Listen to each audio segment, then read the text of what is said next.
All right, instructors, this is the final video, the one where I wanted to show you guys how to create assignments and how to create quizzes.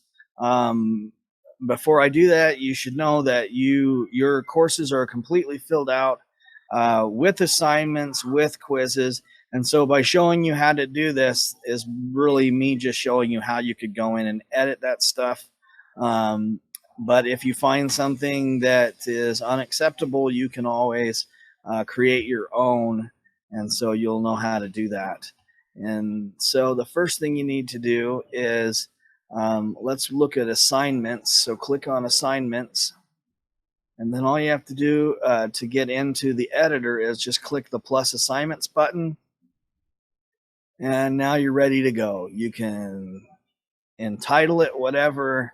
So say we're going to do a safety essay. You can give it a description.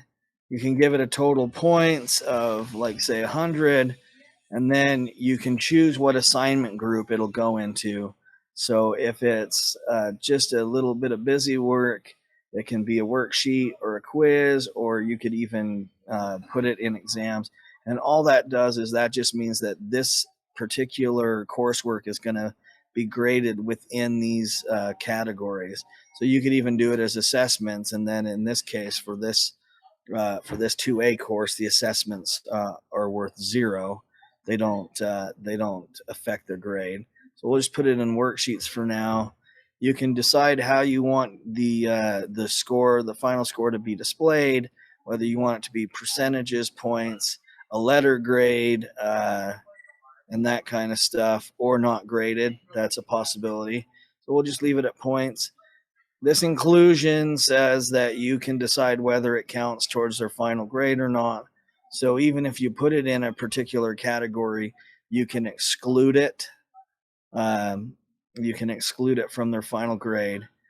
Now, the next most important part of the assignment editor is the submission type. For these types of assignments, you can have no submission, which is like the citizenship assignment, or you can have them hand you in a paper in person, or they can submit it online as a file. And then internal tool is basically if you do like a interactive thing, you can embed that into the assignment, and that is what the submission is. They just do like a drag and drop or something like that. We're going to say online.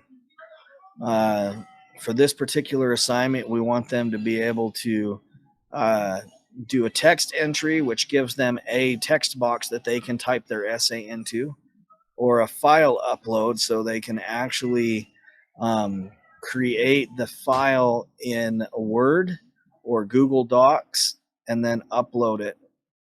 And if you don't have the ability to read a certain type of file, like say you don't have Word or access to Google, you can restrict the upload files by putting in the extensions that are allowed. So say you want just a PDF, you can just type in PDF, and that's the only type of a file they can upload. Otherwise, they can upload any kind of file.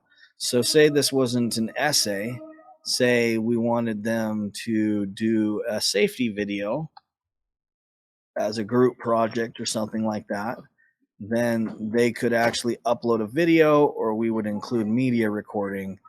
And then submission attempts, you can make it limited. If you do that, then how many times can they resubmit the assignment, or unlimited, like I said, where they can just keep updating the assignment until the due date, which works really good for like schematic drawings and diagrams and stuff like that.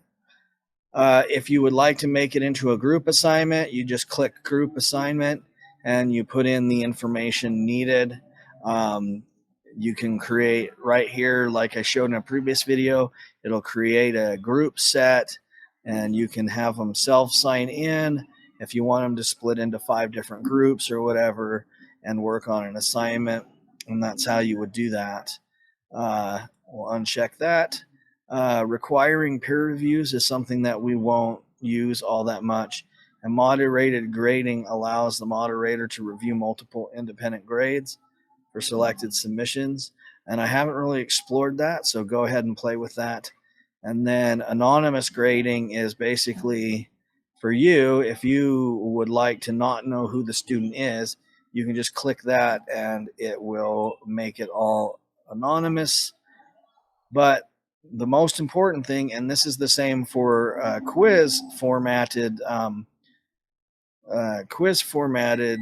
coursework, is who to assign it to. And so right now it's always defaulted to everybody, but if you unclick that, you will notice that you can actually pick out individual students, or you can send it to just the people in a section. So I have a Tuesday section, and I can make this assignment just to the Tuesday people. And also you can type it in and it'll autofill. So there's my Thursday section if I wanted to just assign it to the Thursday section.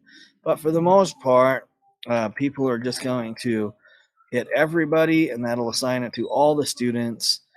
If you would like a due date, you can just click on the due date, put the day in, whatever it is. So say I have like a pre-quiz or whatever I'd like them to have done before Tuesday, or a pre-assignment, or just an introduction video or something like that, then I can make that due on the 17th.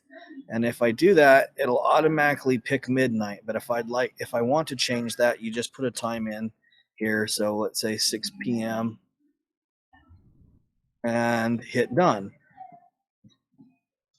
Now the last thing, and again, this is the same for quiz type assignments, is you can make it available from a certain day.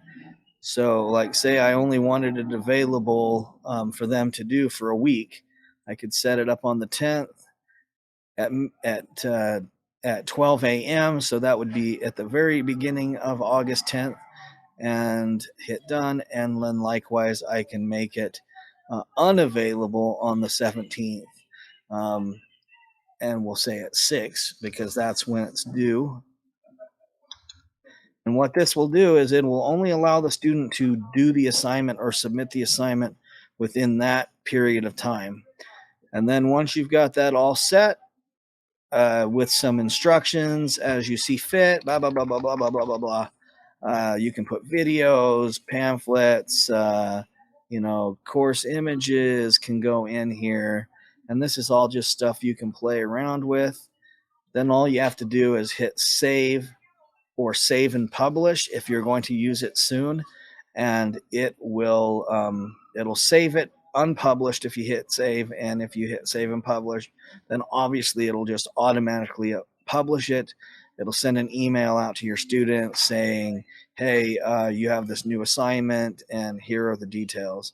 Of course, if you do all of this and you decide you don't want to do an assignment, you can just hit cancel and it goes away.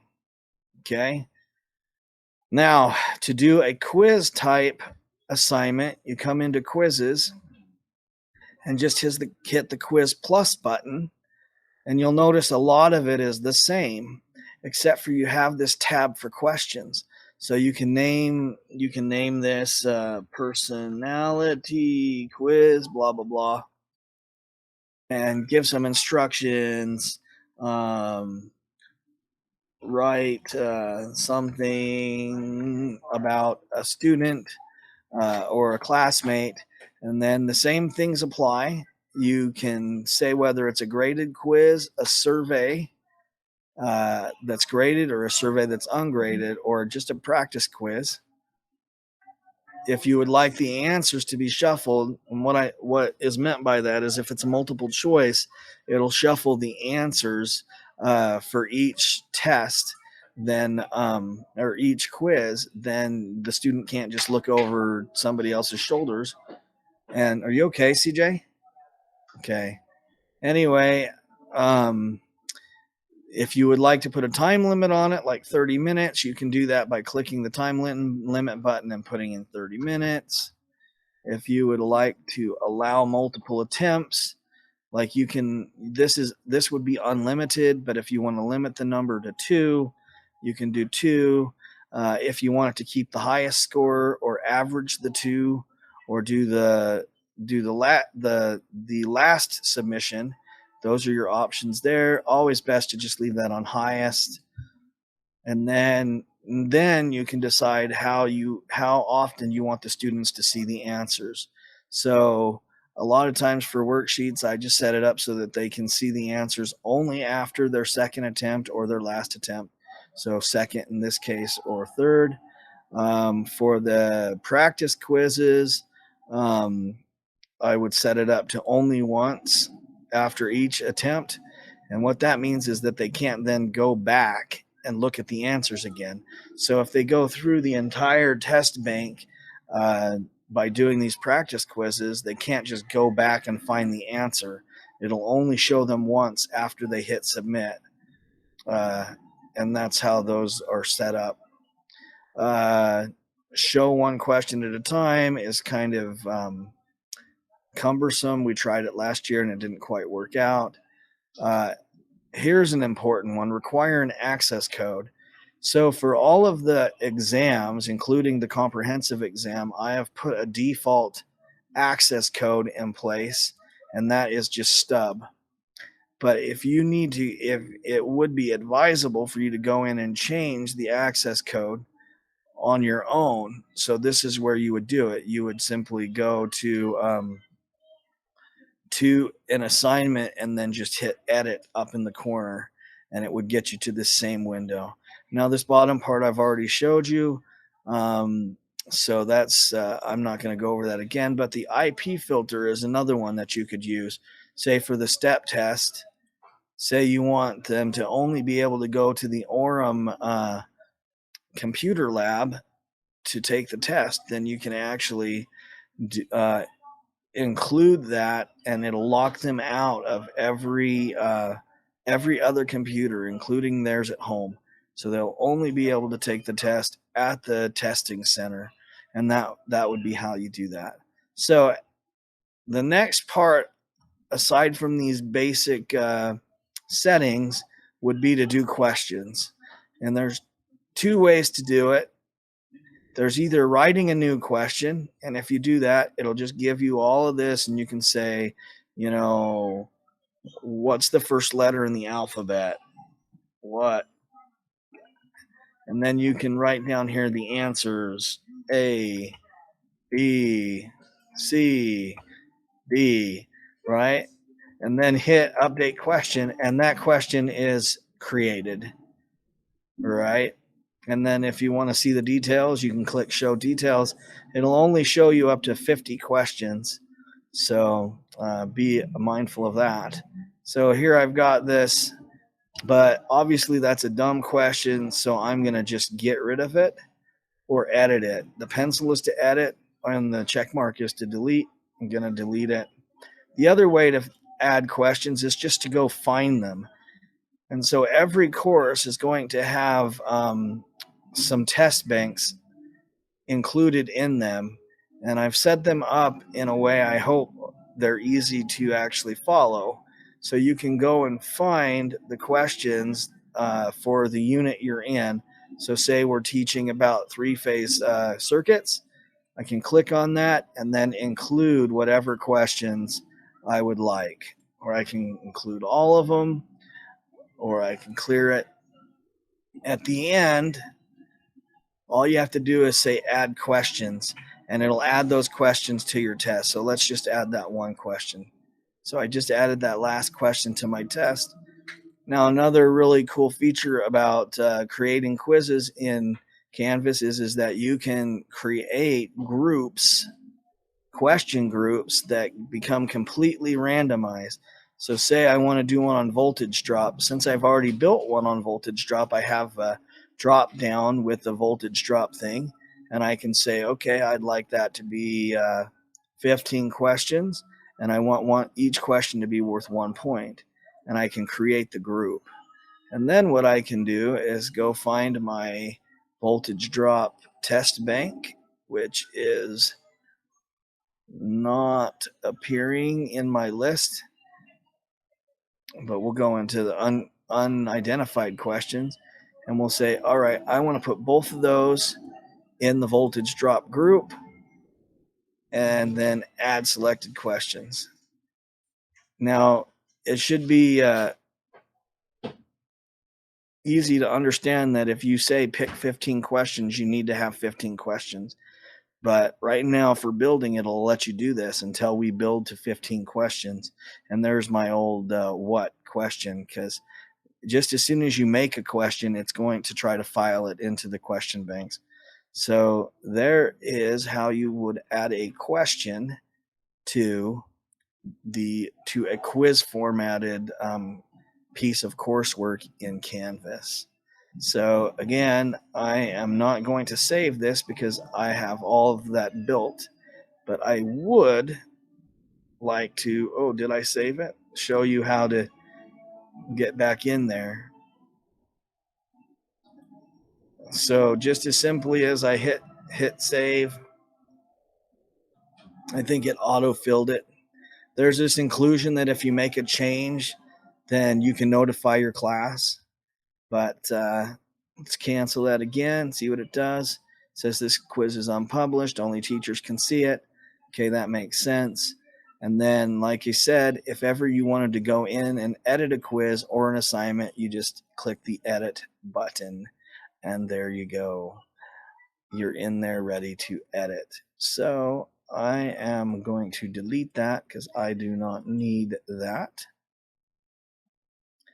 And now I am going to show you how to do rubrics. Okay, so the citizenship rubric actually continues on through all of my courses that I am a designer in. So that's why there's 2 here. All I did was hit the add rubric button up in the corner, if you saw that. And all you need to do to edit any one of these lines is just hit the pencil. Description of criteria is looks funny, right? And I can give a little description to help myself remember what it is I'm looking for. And then over here, you can set a maximum points. So I'll change that to 100. And notice that full marks is given at 100 points. And anything I want to add, any level of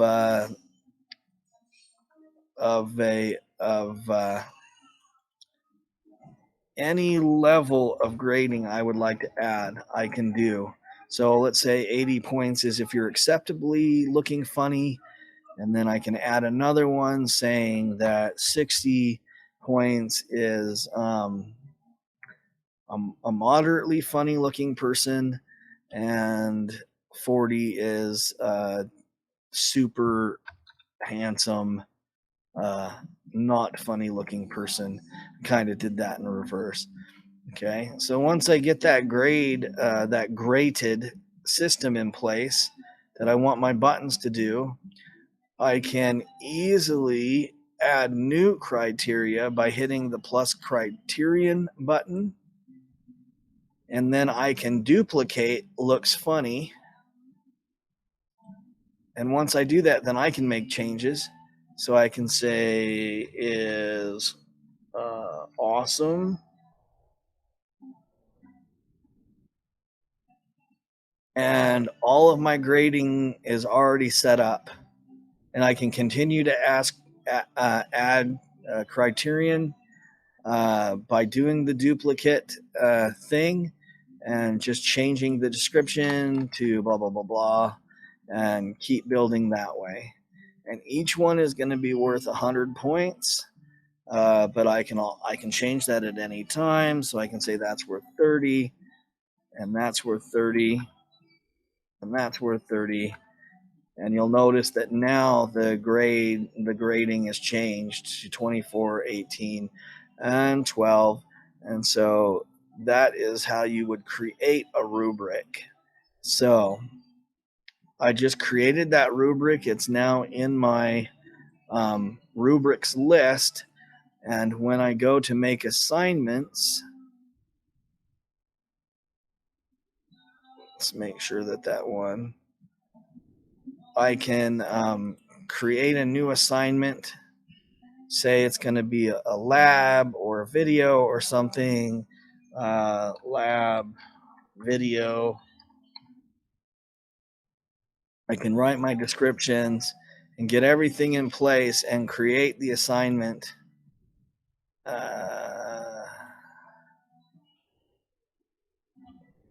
Say they're going to have to upload a picture of themselves. And I can hit save. And then once I do that, I can add a rubric.